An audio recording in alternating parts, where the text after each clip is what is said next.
Live from parts unknown, you're listening to Simon Miller's Pro Wrestling Podcast, the only wrestling podcast on the planet, we think. Sit back, relax, prepare for positivity to run through your veins as Simon Miller gives you your weekly dose of powerful pro wrestling audio. It is Miller Time.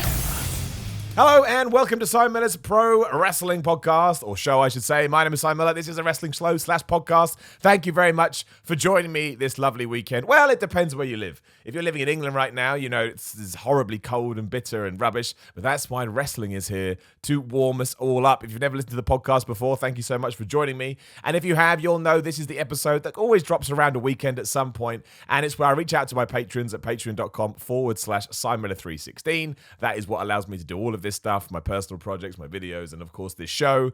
And we get somebody on so that we can talk about wrestling, we can get a different opinion, and kind of, jump into the mind of a pro wrestling fan. I'm very happy to say joining me again today is Dora. Dora, how you doing? Good. How are you, Simon? Very well, thank you very much. Now, I think last time you came on was around about May, so all the craziness was about to kick off. We were about to go through the summer, so there was some good bits, some bad bits, obviously, but let's kind of zoom right forward to everything that's gone down the last 7 days, because you got to go to Takeover and Survivor Series, right? I did, yes. It was my very first Takeover and my very first main roster pay-per-view, so basically 2 birds in 1 stone. Well, that's awesome, because I think Takeover was pretty much perfect. Oh, my God. I didn't have any problems. But even Survivor Series, I thought was a good show. And again, there were some things on there that didn't really work. But yeah, just give me a on-the-ground, I guess, report, or however you want to phrase it, of things. You know, what show did you prefer? What on earth was that bump by Adam Cole and Ciampa like when you saw it live? Like, just give it all to me. Give it all to me. Well, for Takeover, I went to both of them with different people. So for Takeover, I forced my best friend to go because she's like a very, very casual fan. Like, she's so casual that basically the only wrestling she watches is whatever I Snapchat her. That's great. Well, it's because, one, she doesn't have cable, so that's the main thing. But so she knows certain names on the main roster, like Becky and the Fiend, but like when it comes to NXT, she only knows Finn and Io. And I said, look, we're going to Takeover. It's gonna be awesome, because she's gone to a live show and she was just like, it was all right. And I was like, look, this is a pay-per-view. Takeover is completely different. And we had a blast. Like, she enjoyed it 100%. And I think it was the Takeover versus Survivor Series was like a different aura, if you want to say it, because I think Takeover was just like, it was passion. Like, all the fans were so passionate about everything. And yeah, that Ciampa and Cole bump was insane. What did you think because when I'm watching at home, and they start doing it, I'm like, well, no, they're not going to do that. They're not going to do that. No, I mean, they won't do that. I mean, no, of course they're not. But then, you know, the more it got to, and it's different on TV because they will give you an angle that, look, is still one of the most horrendous things I've seen in wrestling. It was amazing. But, you know, they will give you the nice angles, the wrong way. But you know what I mean? It's produced, right? Of course it is, because it's television. You just see a man, no matter where you're sitting, pick up another man and just, I mean, how do you react to that? And especially your friend. What on earth does your friend think? Like, well, because we saw them climbing up, and I was just like, "What, sir? What are you doing up there?" And they were there for like a good maybe 5 minutes, and they were just setting. Like, you can see them setting this up, and everyone else in the ring were doing their thing, and you could see the setup where it's like table, table, table, table, and then when it came to Ciampa and Cole, I was like, oh no. And I was at an angle where I was facing the camera, but I was they were in an angle for me. So I knew what they were doing, but I didn't get the full impact, but it was insane. And I could not believe that they took that bump, because it was like, Ciampa, don't want you to die because you just came back from major neck surgery. And that's what I can't believe, yeah. And Cole, you have been wrestling like nonstop for the past few weeks, and you have a match tomorrow. Why are you doing this to yourself? But it's true. It's true.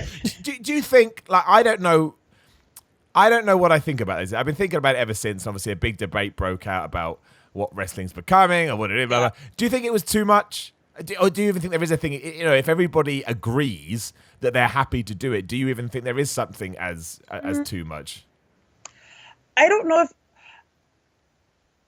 Like, maybe because I felt the having the Undisputed Era go through tables one by one, that might have been a little bit too much for me. But that big bump, I thought it was a perfect way to end it.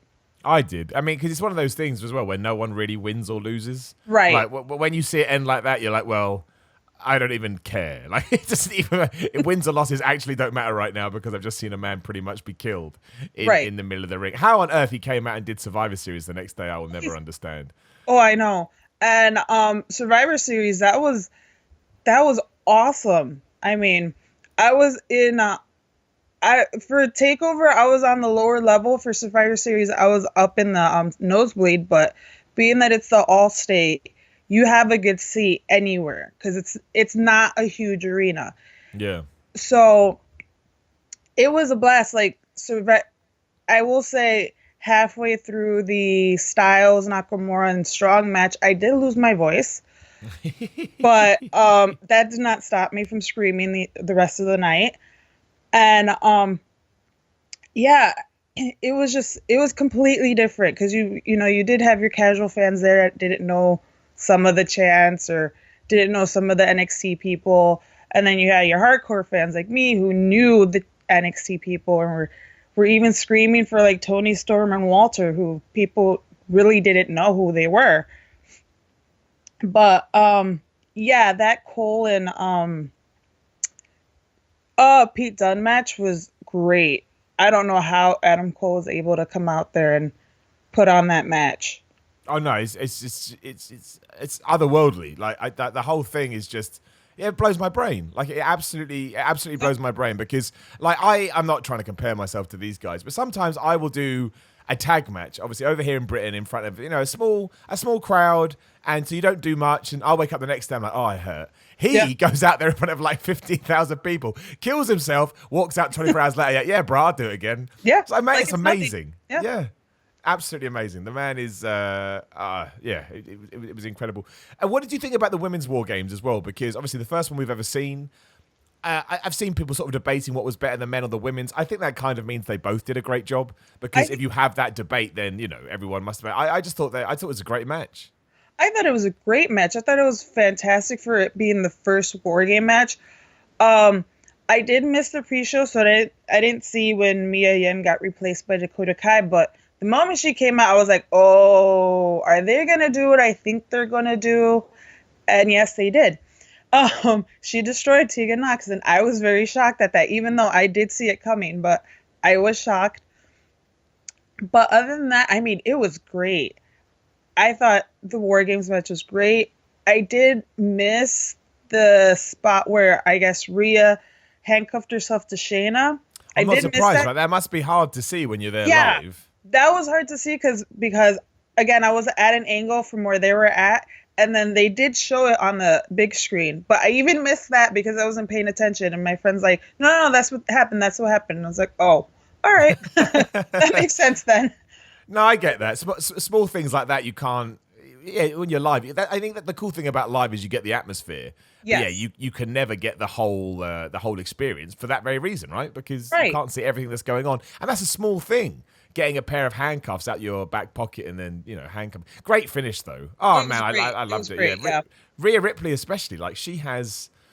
I mean, yeah, she's just come on leaps and bounds the last... That's, to me, the real... I mean, it was all a success, but the real success stories from this NXT angle are Keith Lee, Rhea Ripley, and I guess Shayna Baszler to some extent. Like, they all came...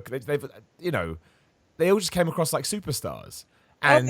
if Rhea Ripley isn't the person to take out Shayna Baszler, then I think WWE has gone nuts. I think I have to pull the trigger. And I love Shayna Baszler, and even I'm saying that. I agree. I think Rhea is the only one right now that they've set up to take that title from Shayna. And with, it's a good thing because Rhea is the transformation she had from like the first Mae Young Classic was to now. It's like, are you the same person? Because it's a completely it's a complete difference. Like it's so now she's such a badass that it seems they built her up to be just as strong as Shayna, just as terrifying as Shayna. That I honestly think that if they don't take it off of Shayna and put it on Rhea, then there's something wrong. It's funny though, isn't it? You make somebody a badass, you make them really cool, and all the fans like them. It's almost like they should do that for more wrestlers, isn't it? It's like, what a surprise. If you make someone come across like they're really, really awesome, fans will go, oh, I like this person. Yeah. I mean, look at Dakota Kai. Yeah, same thing, right? Yeah. Exactly the same thing. She does something cool, and everyone's like, wow, she's cool. The coolest thing about that to me was the reaction that William Regal got when she pushed him. Oh, my God. Yeah. When does that ever happen on WWE? Never, or Raw and SmackDown, I should say. Like their authority figures became such, well, jokes. I hate using the term, but they did. No one took them seriously. But William Regal gets a simple push. The crowd goes nuts. Like, you can't touch William Regal.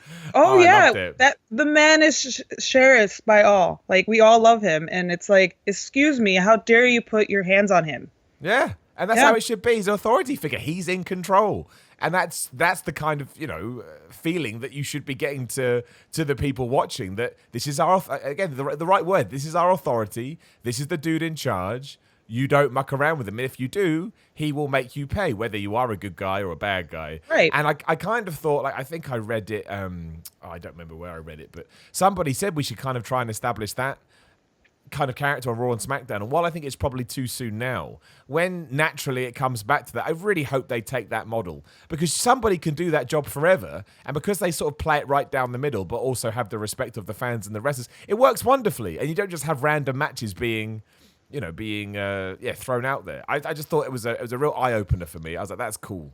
I mean, I think Paige was doing a great job at being a GM at SmackDown when she was.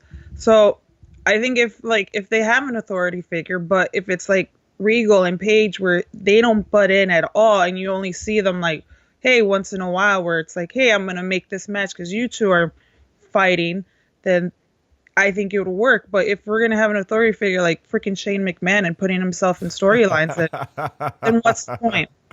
Exactly, it gets boring, right? It gets boring really, really quickly, because it's always like, oh, the heel bad guy. It's like, oh, I don't need this anymore. Like, sometimes it's just nice to have an authority figure that doesn't abuse their power, so to speak. Well, I thought they were two great shows.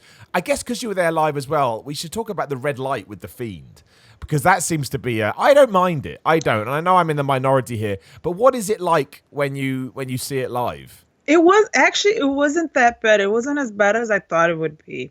Like, yeah, I guess because of where I was at, the red wasn't as harsh, maybe, but I was able to see fine, and it honestly didn't bother me at all. I'm just trying the way to put it.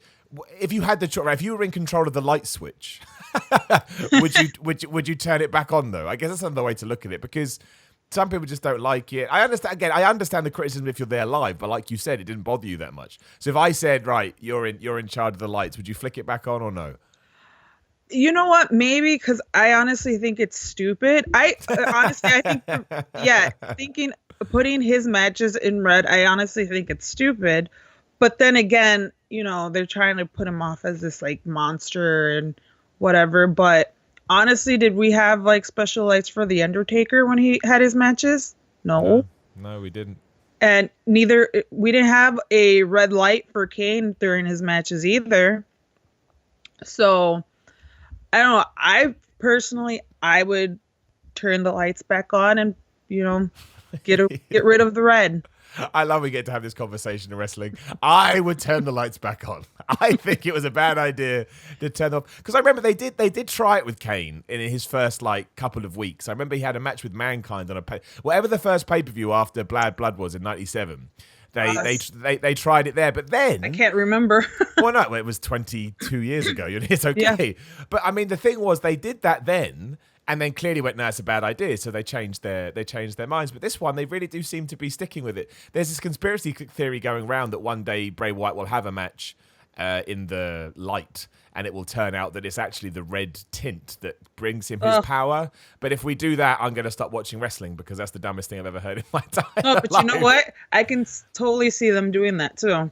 No, I can. Well, look, let's use this to segue into SmackDown, because something did happen on SmackDown, which is quite interesting. I fell very much in the middle, which I know is a cop-out answer. But yeah, if you haven't seen it, basically, we get teased the entire evening that we're going to get a new face in the Firefly Funhouse. There's one red herring, I guess, because, well, let's talk about this first. Originally, it seemed like the new face was Bray Wyatt's new custom title. Look, I don't care about titles. Worst title I've ever seen in my life. Genuinely, I laughed out loud. Awful. Awful. I saw that, and I was like, why does it look like that villain in Doctor Who that's always going, moisturize me? That's exactly what it looks like. It looked like a WWE 2K20 creator glitch. It's just terrible. Yeah, I just said, why? Why? Really? Is this what you're teasing? I know. It's just so bad. Oh my God. I laughed. I really, really did laugh. And I think if they hadn't done what they had done at the end of the night, I don't even know what we'd be saying.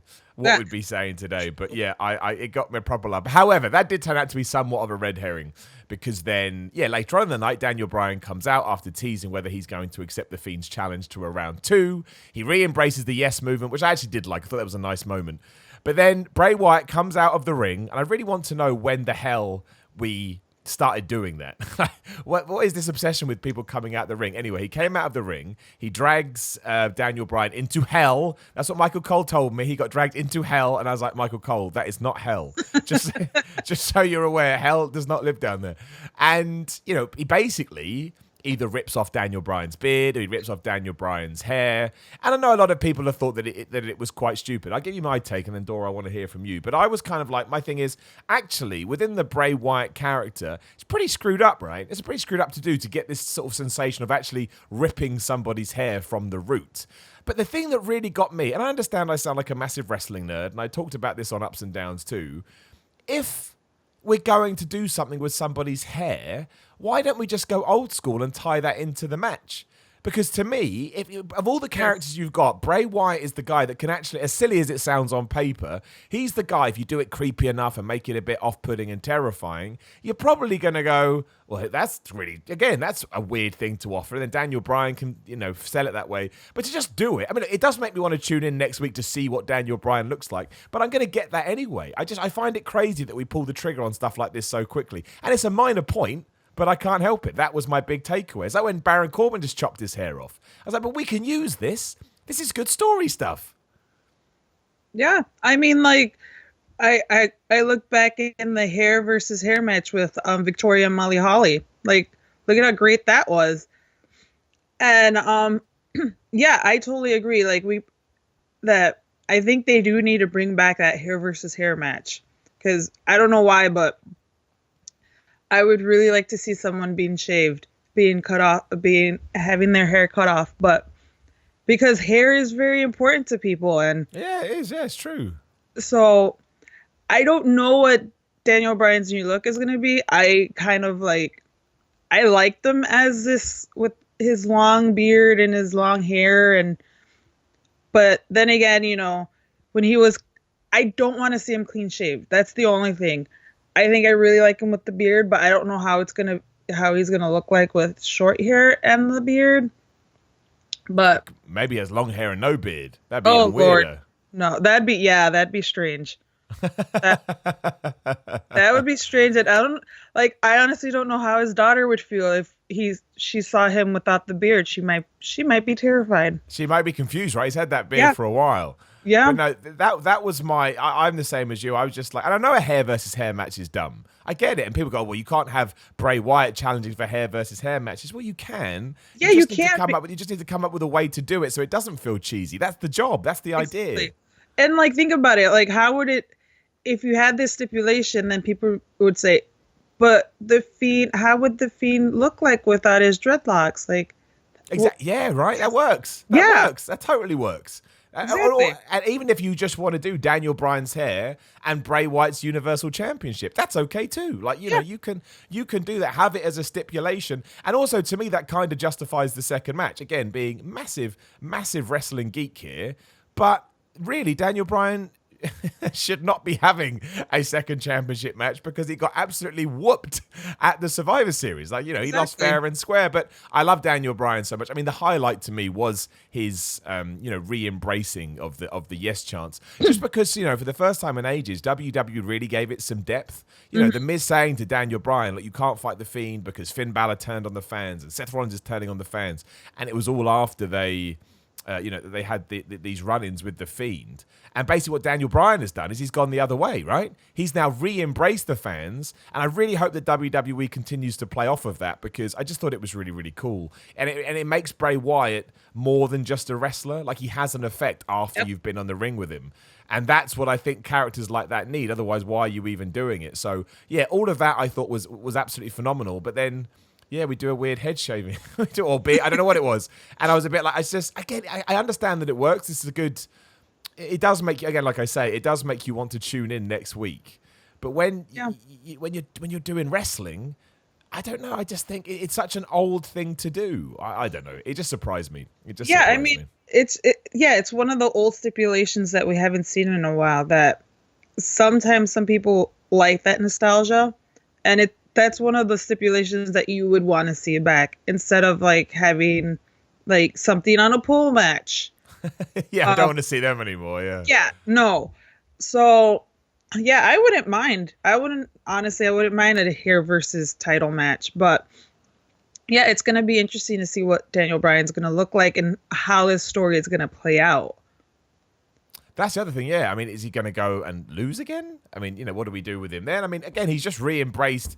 And look, I don't want to sort of focus too much on the yes chant, but my word, if that's not one of the most over chants in the history of wrestling, I don't know what it is. I mean, it started, like 7 years ago, maybe? Maybe I'm exaggerating. But look, at least 6 years ago, because WrestleMania 30, right? So I would say probably 7, 8 years ago. And he had an entire arena doing it with him. Mm-hmm. It didn't feel sort of cliched or passé to me. I loved it too. I was getting into it. It put a smile on my face. He's just...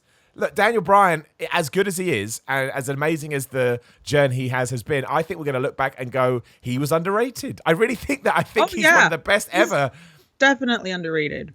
Yeah, which is crazy because he's incredibly rated. That's what I don't get. So he's like super, super rated, but also I feel like he's underrated. He can just do everything. He can adjust to any situation. He's always over, even when he's being a heel. People are engaged.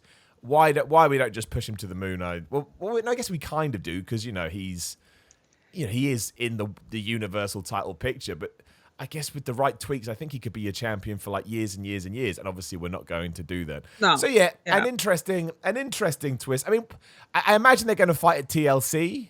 What do how do you see it going? What do you want? Do you think it's too soon for Bray Wyatt to lose the title? Do you think it hurts Daniel Bryan if he doesn't win? Yeah, see. I don't see Bray Wyatt.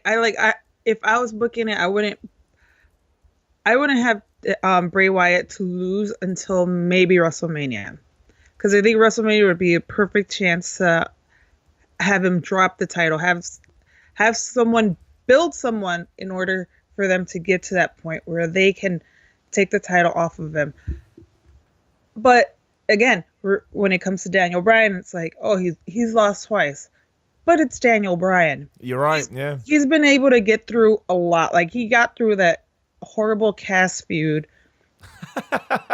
And so, like, he can make anything work, honestly. So, if he loses, then he'll probably find another storyline that he's going to make it work. And it's going to be fantastic.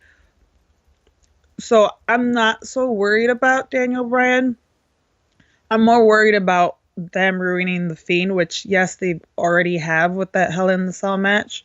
Yeah, it did take something away, didn't it? I think we can kind of feel that now. But now, now that he's the champ, they can rebuild him, make him more of a monster. So, well, you know what? Now that I think about it, don't have him lose the title for like a year. I'm with you. Keep that title on him. Have him be this monster. Who beats him? So we get to WrestleMania 36. Who beats him? Can pick anybody you want. This is like you're in control of the lights. Now you're in control of who gets to beat the Fiend. It can be anyone. You can call someone up from NXT. Like, who do you think's really going to benefit from beating the Fiend? Because I've seen some people say Aleister Black should do it.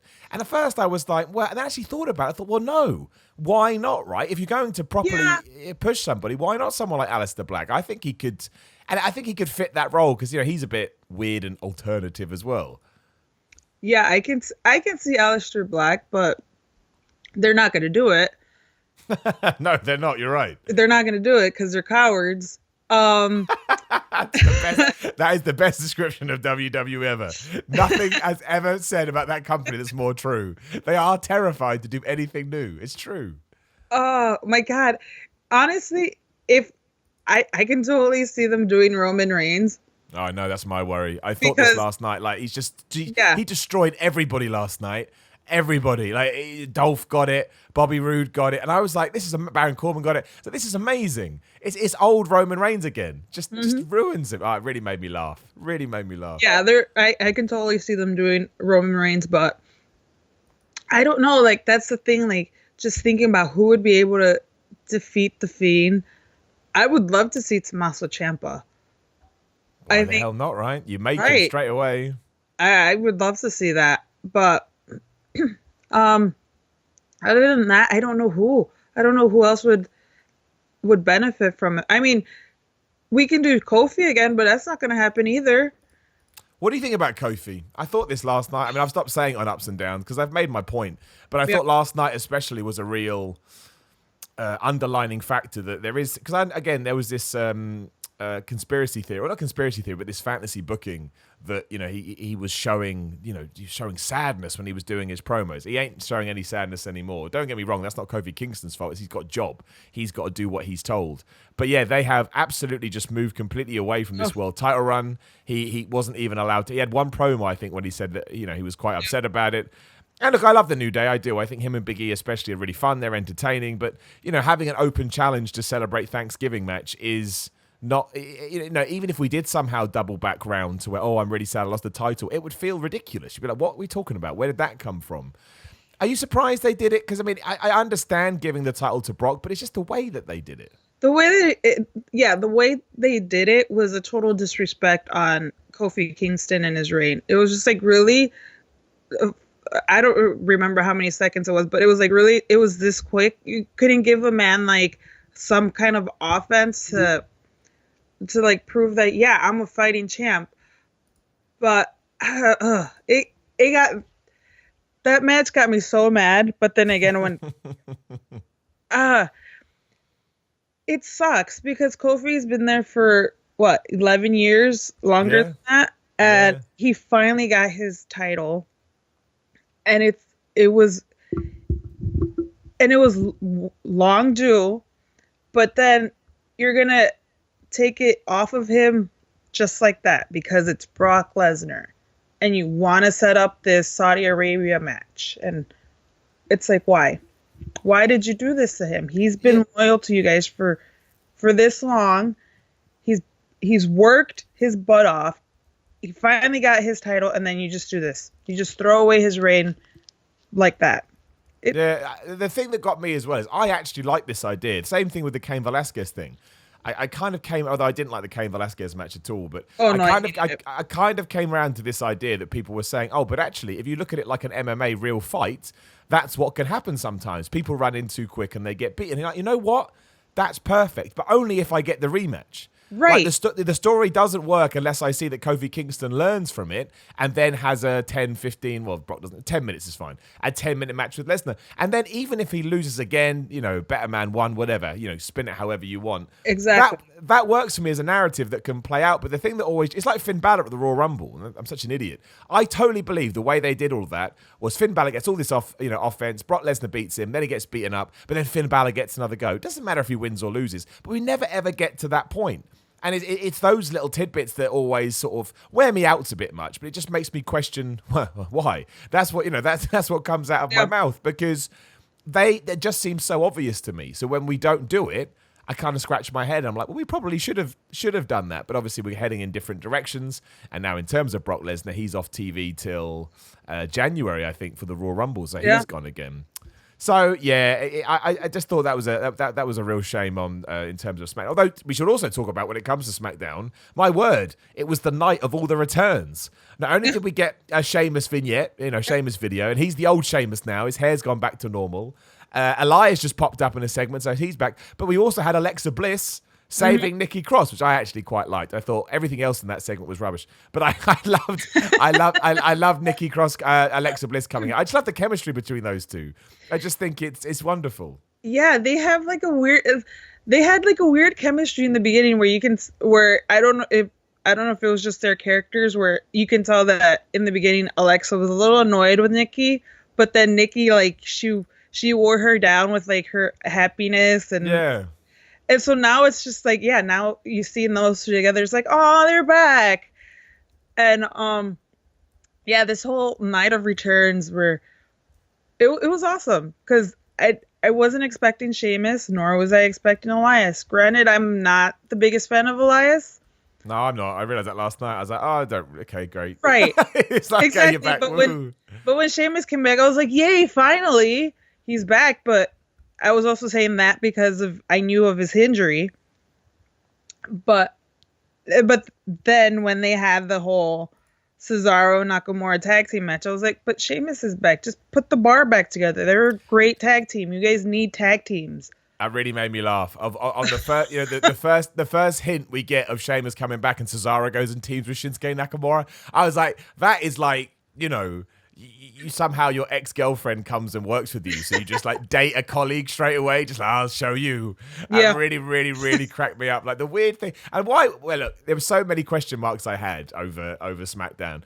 Why Cesaro has joined those two, I don't think ever played out on television. No. I don't think I ever saw that. When Lacey Evans became a good guy, I don't think I ever saw that on television. It doesn't work as well. Like, I like Lacey Evans. I've said this on a lot of my videos, but she's so much better. That character is so much better as a heel. Like, she was talking here, and I know she got a chant, and fair play to WWE. Maybe I'm wrong, but the whole time I was like, not in a bad way, like Randy Orton or The Miz and Jake the Snake Roberts. There'll be loads of others. You just have this thing about you where I want to boo you, and that's because you're doing your job well. And without some kind of cool storyline to make me think otherwise, I don't think you can just say, I'm a good guy now. I was cracking up. What did you think about that whole segment? Because, obviously people like Sasha Banks, and to a lesser extent Bayley, but definitely Sasha Banks, she has this huge contingent of support that will cheer her whatever. And now we're trying to make Lacey Evans into a good guy with it's baffling. It was just baffling. Well, I think WWE is going on that trope where it's like, oh, just because you're going up against the bad guys, you're going to automatically be a babyface, and we're going to automatically have... 100% right, yeah. But I thought Bayley was bogus for not doing anything when Sasha got punched. Like, Sasha got punched and Bayley just said, but why'd you do that? Like, no reaction at all. She didn't go after Lacey at all. Which maybe they're starting something there between those two. Who knows? Well, we've done that before, Dora. We have. I can't go through that. I can't go through it again. I agree. We have, but come on. If your best friend gets punched in the face, wouldn't you do something about it? She got sucker punched, and Bailey didn't do anything about it. No, you're right. And look, if they do that, I'll be the happiest man ever. I will do backflips because that's long-term storytelling.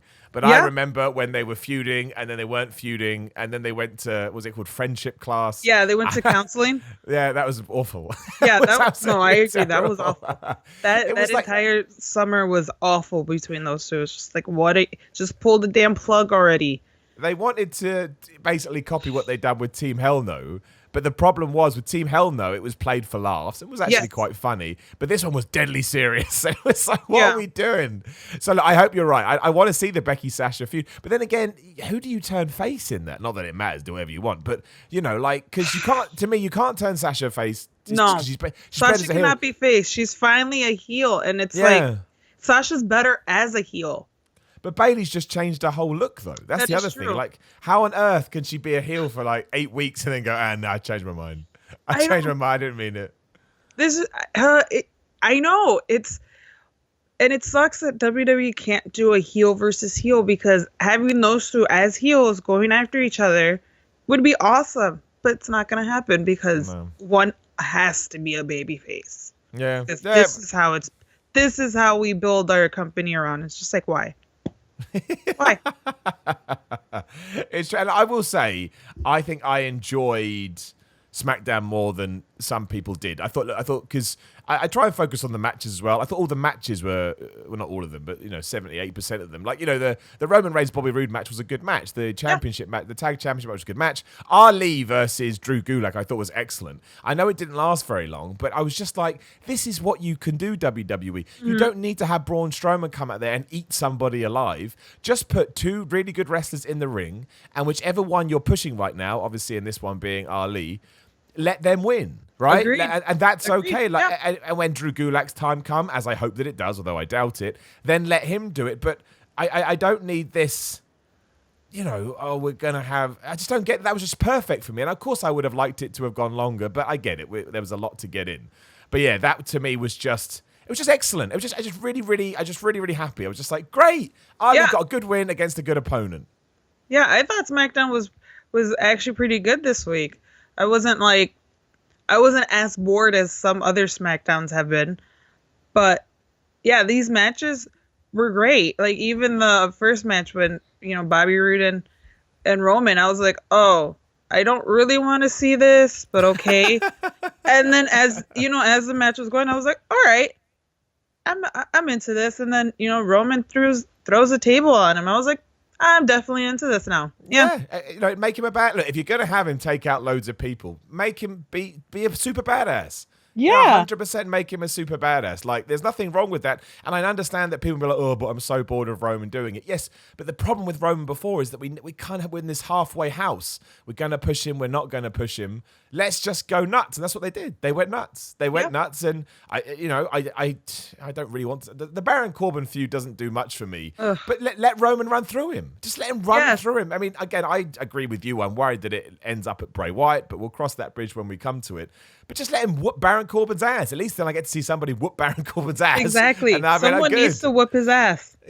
Yeah. I know now everyone will go, oh, but that means Baron Corbin's doing a good job. I didn't say he's not. No. I didn't say he's not doing a good job, but I'm saying let's keep wrestling simple. Yes. And let him whip his ass. That's fine. That's fine. And then, when we get into the new year, I've got a feeling that Roman Reigns is going to win the Royal Rumble. I know. But I've been thinking about who else could win. Yeah, you're not wrong. You're not wrong. I have that same feeling too. Yeah, who would you give it to? Again, you got the book. Who the hell would you give it to? It's hard, right?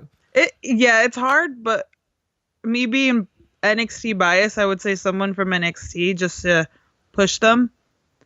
But I don't know who. That's in the women's, I'd give it to Shayna Baszler. I'd have Shayna Baszler definitely lose her title at some point. Before then, and have her be a surprise entrant and win the thing, because then I think straight away she's like, oh my gosh, this woman is just yes. And then we can do the Shayna and Becky feud again. We can build that back up for WrestleMania. Hell yeah, yes. Hell yeah, I'm well up for that. Like, it's almost like she's so mad she lost her title that she blames it on Becky Lynch or some. She's nuts. You can absolutely get away with that. But yeah, I think Roman may win the the other one, and we'll see how the fans react to that. I think I have an idea. Not well. Not well would be my guess. I'm looking forward to Raw as well, because I'm not going to be able to chat about this before we get there. WWE's announced that Seth Rollins is going to have an apology segment. That's their words, not mine. He's going to come out and he's going to apologize for everything he did last week. Now, I hope this is a double bluff. I really do, because my favorite thing over the last 7 days is that it feels like finally WWE has realized that this whole Seth Rollins thing, for whatever reason, has gone in the wrong way. We need to balance it out. We need to do what the fans are telling us to do. And that is, turn Seth Rollins heel. I just think he's better as a heel anyway. We've already talked about that kind of stuff. So what I really, really hope happens is he comes out, he acts like a massive asshole once more, and then Kevin Owens arrives too, and they just start whooping each other's ass. And we can really push Kevin Owens as this babyface, and we can double down on the fact that Seth Rollins is just a heel, and that's okay. Yes, I completely agree, because I'm at the point where whenever Seth opens his mouth, I just say, "Shut up! I do not want to hear you. I don't want to hear your voice." Like, ugh. And yeah, I'm part of the fans that just really cannot stand Seth Rollins anymore, even though they were cheering for him at SummerSlam. And now I'm at the point where I'm like, I don't want to hear you talk. I don't even want to look at you sometimes. You're just annoying me. And having him come out on Monday saying, having his fake apology where he's like, "Oh, I'm sorry that you guys suck," or whatever. And then having Kevin Owens come out and just be that baby face, the every man's man, or whatever. I can't remember what that was that he was trying to do when he first came back. I think that's what it was, everyday man's man. I don't know. Yeah, I remember. I know what you mean, yeah. Yeah, but having him come out and just like shut Seth up, it would be fantastic. Yeah, it would be. Just push Kevin Owens. Push him to the moon. And what I enjoy as well is it's something that WWE hasn't done for ages, is they haven't embraced the crowd and the reactions. So I think if we finally do that now, where somebody did turn naturally and then they made the storyline match that, I'll be really happy. I will be really, really happy. I'll be really, really pleased. Yes, I agreed. I would be too, because it's obvious that WWE did not listen to the fans when we were booing Seth, and when everyone turned on him after Hell in the Cell. But it seems like now they finally are. They're realizing that the fans really don't like him anymore. Yeah, they don't. Yeah. And it's not like Seth does himself any favors with the whole social media thing, so WWE's finally, making him the heel, making him seem like making him seem like he thinks he's right, even though it's completely wrong. So they're the best heel characters as well. Yeah. That's what I want. I want him to completely believe that what he's doing is in the best interest of Raw, but everything he does makes him an absolute dick. Yeah, exactly. That's what I want. That's what I want. Exactly. I like Bret Hart, 1997. I know that's a really old reference. Everybody like, what? But, that was the best thing about the Bret Hart character. He believed in what he did, and that made you sort of despise him even more. And I think Seth Rollins can do that, although it does make no sense that he's called out his girlfriend/wife, who also lost at Survivor Series. He should probably address that at some point too. Oh, yeah. Yeah. But, I just, when they started doing that town hall meeting, I was like, oh. But then as soon as I saw what the story was, it's like, yes, let's do this. Let's go all in. Yeah. Especially if it benefits Kevin Owens. I think that's the reason I loved it the most. To me, it's been obvious for a while that he just has. I mean, look at you must have loved the reaction when he came out for NXT. That my God, awesome. The All-State Arena exploded when Kevin Owens' music came out. It was. Oh man. It was kind of predictable for me, just because I was like, okay, it's either going to be Velveteen Dream or Kevin Owens. And we know that Velveteen is injured, so it has to be Kevin Owens.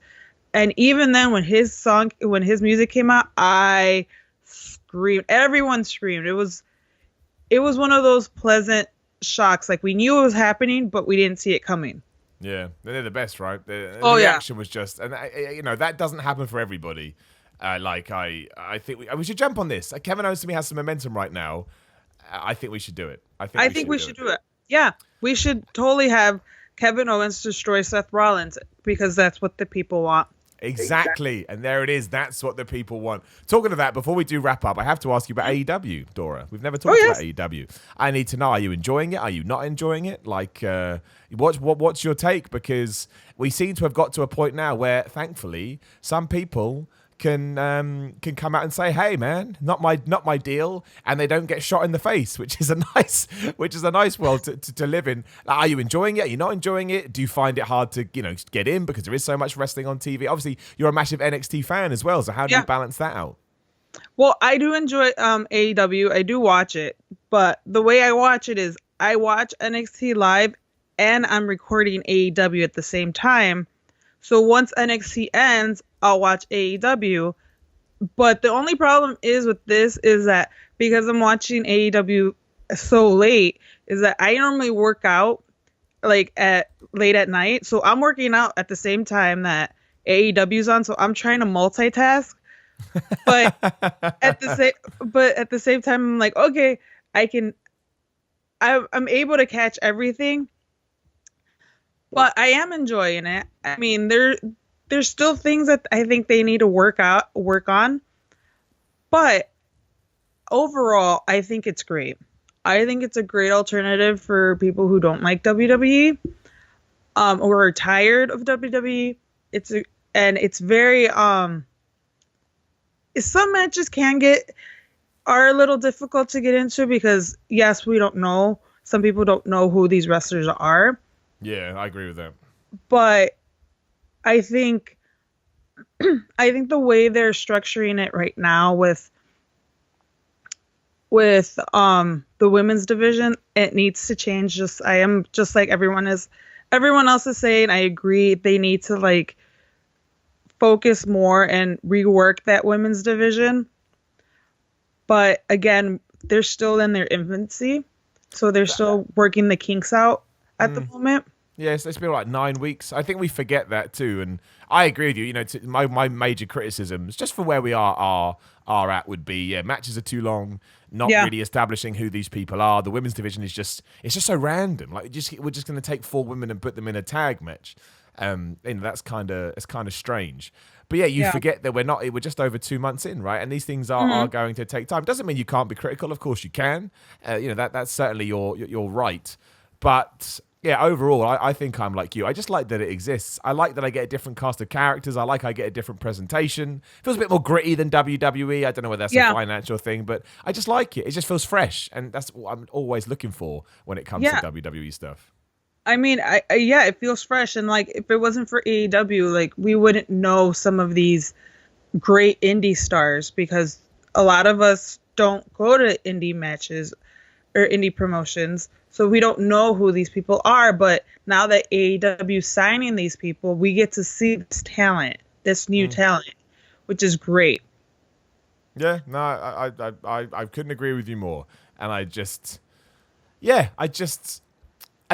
it. That's the thing. And there seems to be this sort of feeling at the moment that you have to kind of pick a side, but I don't. Like, I still like Raw because Raw is crazy and has like 900 segments, some of which will be good and some of which will be awful.